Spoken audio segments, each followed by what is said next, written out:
فإذا هذه خارطة إسرائيل، والمنطقة هون هي منطقة الضفة الغربية، هون قطاع غزة، هذا الساحل الإسرائيلي المكثف سكنيا. وانتم تقدروا بتلاحظوا انه في خطين هون، الخط الأخضر والخط الأحمر. فالخط الأخضر فهو الخط الأخضر المشهور اللي كانوا خط وقف النار بين إسرائيل والأردن من 1949 لحد 1967. وخلال هذه الفترة طبعا الضفة الغربية كانت جزء من المملكة العربية الهاشمية. فالخط الأحمر فهو خط الجدار الأمني اللي بنت إسرائيل في السنوات الأخيرة، وذلك ردا على تحدي المنتحرين الفلسطينيين. أحد النتائج لحرب 1967 كانت أن إسرائيل احتلت الضفة الغربية وقطاع غزة والجزء الأردني لمدينة القدس، وكذلك هضبة الجولان اللي كانت تحت السيطرة السورية، وكذلك منطقة سيناء اللي كانت تحت السيطرة المصرية. وبعد الاتفاق السلام الإسرائيلي المصري أعادت إسرائيل سيناء كليا للمصريين. النتيجة الإضافية للحرب كان إنشاء حركة شعبية إسرائيلية معروفة باسم جوش إمونيم أو كتلة الإيمان. فهذه الحركة جوش إمونيم ومعظم الأعضاء في الحركة كانوا يهود متدينين. وهذه الحركة بلشت بظاهرة الاستيطان الإسرائيلي في المناطق اللي احتلت خلال حرب 1967. وبرأيهم هذا مش استيطان أو مش احتلال أو مش استعمار، بل هم بزعموا إنه هم لما بسكنوا في الضفة الغربية أو في قطاع غزة أو في هضبة الجولان هم مش محتلين، بل إنهم عم بيرجعوا إلى الأماكن القديمة للشعب اليهودي.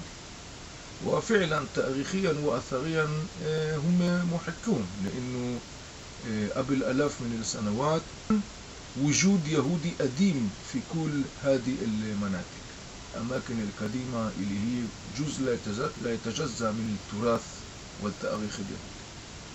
وبالفعل شجعت الحكومات الإسرائيلية المختلفة جوش إمونيم والمستوطنين، وبنت مستوطنات إسرائيلية في الضفة الغربية وفي غزة وفي سيناء.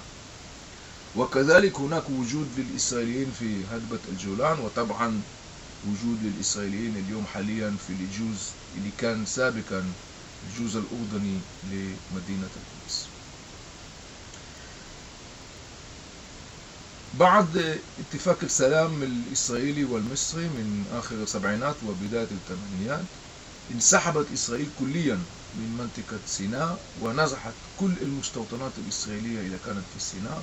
وبعام 2005 نزحت إسرائيل كمان 21 مستوطنة من قطاع غزة وأكثر من 9000 مستوطنين إسرائيليين.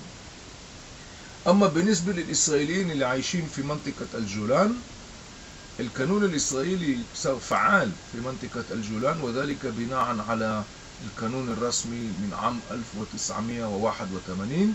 وكذلك بالنسبة للجزء اللي كان سابقا الجزء الأردني لمدينة القدس. الضفة الغربية وقطاع غزة وكذلك منطقة سيناء كانوا تحت احتلال إسرائيلي، ولكن ما كانوا جزء قانونيا من دولة إسرائيل. فإذا هذا هو الجزء الأول من المقدمة للمسلسل الرحلة الخاصة إلى أرض النزاع.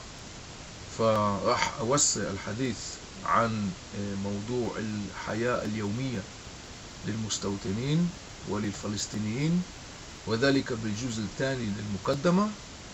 وفيما بعده راح أبث الحلقات المصورة للرحلة الخاصة اللي قمت بها. فإذا هنا آفي من موقع الإنترنت finjan.com. أتمنى لكم تحية طيبة وإلى اللقاء.